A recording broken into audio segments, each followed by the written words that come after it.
I'm Chip Rowan with the Armstrong Neighborhood Channel. In this episode of Our Neighbors, we are here at the Scottdale Public Library, and with me is Christy Smith, and Christy is the children's director here. Hello, Christy. Hi, how are you? I'm well. It's good to be here again in the library. Great to see you. Yeah, you've been busy here at the library. You been. had a campaign.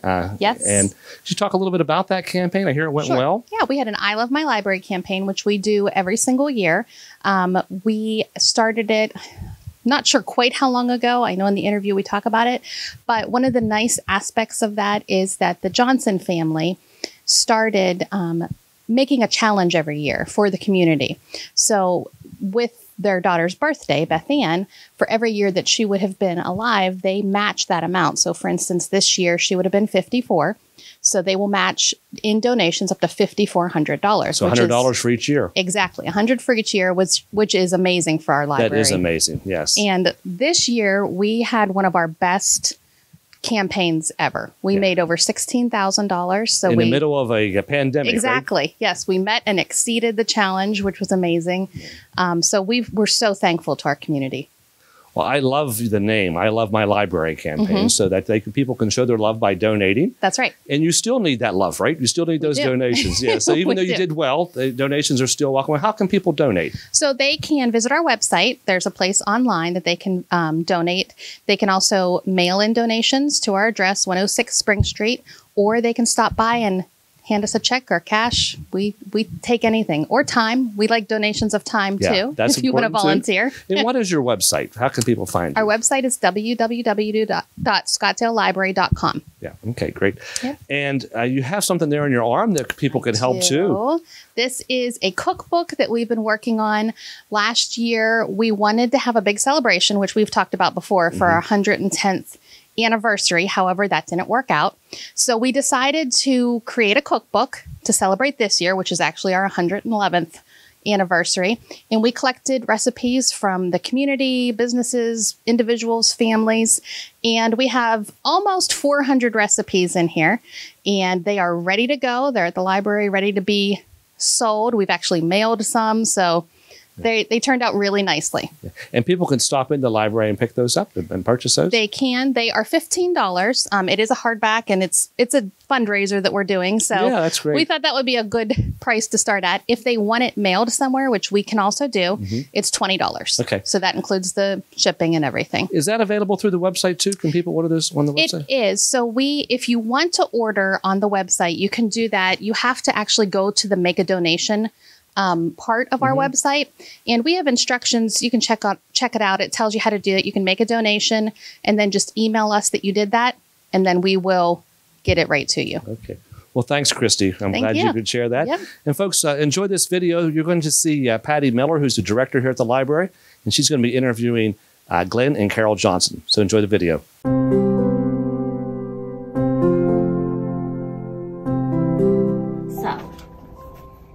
We're here today with Glenn and Carol Johnson, who have been financial supporters, advocate, just emotional supporters through all these years since before we built this library. Way before we built this library. So I thought maybe for people who may not know you or know your Scottdale connection, could you tell us a little bit about that Scottdale connection? Actually, I grew up here in Scottdale, Warrior Avenue.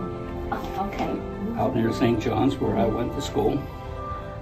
Okay. And I worked here in Scottdale. This is a good one. I officially retired completely just a week ago, 2 weeks ago. Oh, okay. Last year I had 60 years at Seminole Tube.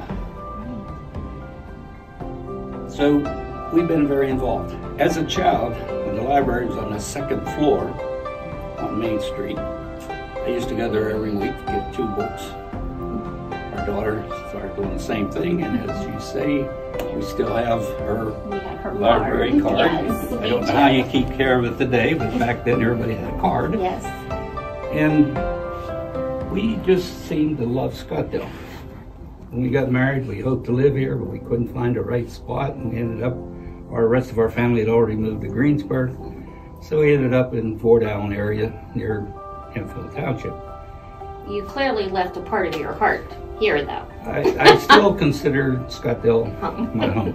Well, I was from Connellsville, but I was a Scottdale girl because my dad had the Broadway Drug Company here. And so I worked there. And the irony is, during our high school years, I worked in my dad's drugstore. Glenn delivered papers for his grandfather. Our paths never crossed. Within a year, no, actually within 4 months, we did come and live in Scottdale. And then we bought his parents' house on Moyer Avenue. And we were there till 1977, at which time we moved to Greensburg. Our children were in school. His parents already lived in Greensburg. She was a teacher at St. Paul's Catholic School. Okay. Our children were taught by her. Oh. Yeah, I don't know how they felt about it, but yeah, that's our story, a quick synopsis. Know that this is the Bethan Johnson Children's Room. And I wondered if maybe you would tell us just a little bit about Bethan so that the people could get to know what she was interested in, what she loved. Okay, well, Beth truly was every mother's dream of what a child could be. There were no bad times with her. I will say she really was a loving child. She was very compassionate. She was as comfortable with a 2-month-old as she was with a 92-year-old. She was, to her peers, a shoulder to lean on. As far as activities, she played ball. She was on the team at Seton Hill. Where she went to university at Seton Hill. And she started, her first instrument was a piano. And so she started formal lessons when she was 8. By the time she got into high school, she was, of course, in band and quickly picked up on all the instruments to the tune of, she could play 14 instruments. Oh my goodness, no, I didn't realize that. I knew she had a music talent, but I never knew it was that broad. Yeah. Yes. I remember when we first, in her sophomore year, she came home one evening and we were sitting in the living room and she walks in and said, "We don't have a band boosters organization and we need one." Turned around and walked out. What? And so 7 of us got together, formed a band boosters organization that is still going strong to this day. Oh my goodness. Yeah. You're jumping in there, whether it's at church or, exactly. You know, and even we'll get into that internationally. I think that our library family, our community, we all feel a special connection to you and to Bethan. I mean, we really feel a connection to her. Even though I've never personally met Bethan, I feel a true connection to her. And my family actually traveled at one point to visit the site at Lockerbie. Yes. So, you know, we often have children come in and they say, "Who's the girl on the merry-go-round?"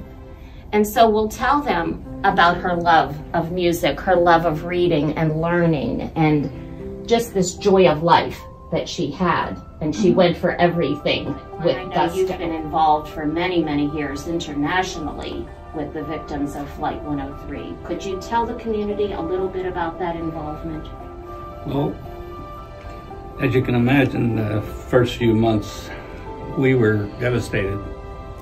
And then we received a call that there was going to be a meeting in Ohio that was being arranged by the State Department to try to see if there was interest with the families, because apparently some people were speaking out.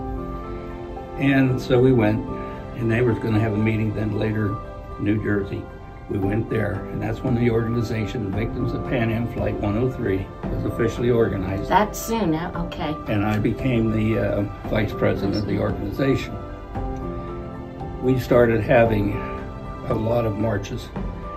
We went to the White House on the 103rd day. We went to Congress. Our group met with virtually every congressman and senator that day. We had all our people there. Everybody had their assignments we went to see, particularly if they were involved in their state. And out of that became a group of advisories started. This came from the White House. First few meetings were handled by Department of Transportation. The idea. So they started to move it, and they took over, and they put it in under the FAA. Right, okay. And then after 9/11, when TSA started, we moved over there. Oh, okay. I have been to every meeting except the first two at the White House. I've missed, even committee meetings, I've only missed a few over the years. My term will end this October, next October. I'm not going to sign up again.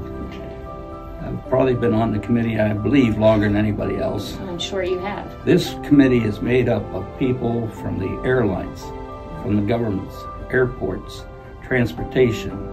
We've got pilots on the committee. There's 33 members, and you can never not have more than two from any particular part of the organization of the country or anyone, so that no one can really be controlling it.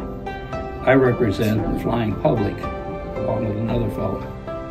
And we have seen this grow from getting together and saying, this is what we think you ought to do, and writing what I would call a position paper, to now Congress is assigning us the duties of actually writing bills for Congress devoted to security.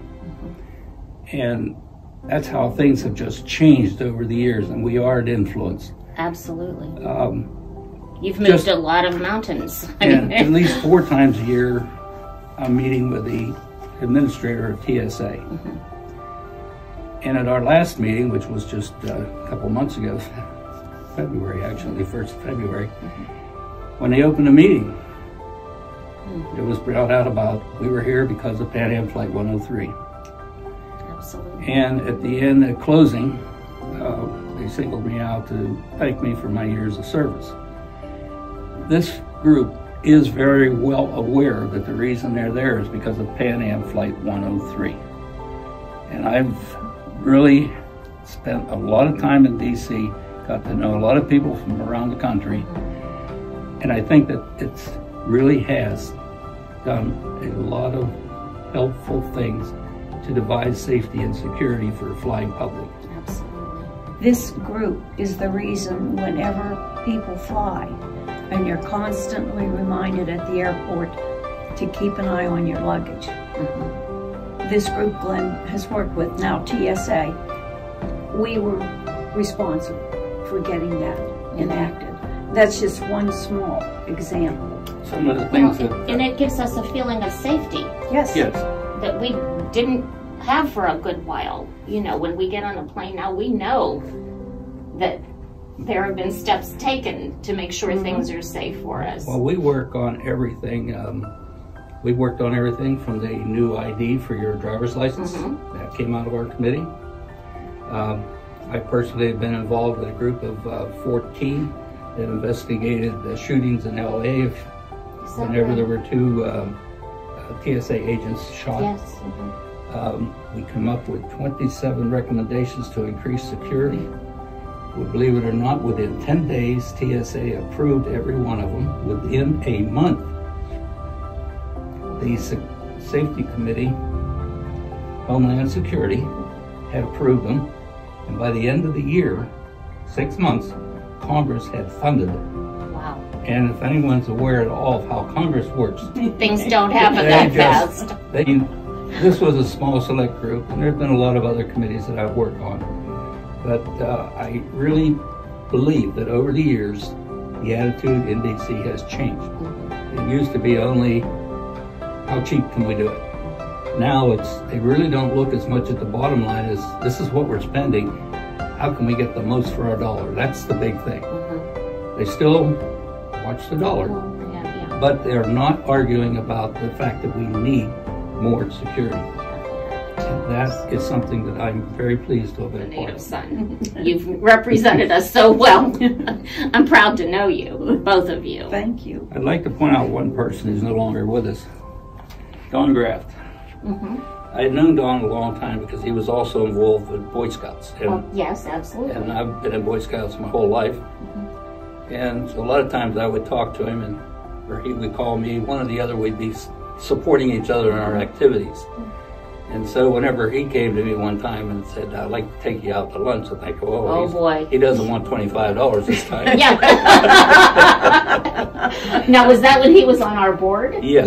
Okay, well, that all makes sense then. That was the beginning of your committee. That was the beginning. To develop and build this library. I never realized that. I never realized that. Yeah, and how we actually it happened, even though we left Scottdale. As I said, our hearts were still here. We subscribed to the Independent Observer. Right. And there was an article in the paper that you had bought an addition to when it was across the street, a back room that you were going to make into a children's room. And I thought, oh, I see an opportunity here. And I believe, I'm not sure who we wrote it to, but we wrote a letter asking if we could talk to the board. And so that happened. And we went in, did a little presentation as to who we were, Beth's involvement, etc., and that we would like to to take care of whatever needed to be taken care of to make that room happen. And at that time, we gave a donation of $10,000. Well, evidently, it got the board thinking about and I was so upset to find out how much the library had to pay to rent what they had there. And I thought, well, this is foolish. And so, I'm not sure what the next step was, but word got, probably Don was probably the lead guy on it. And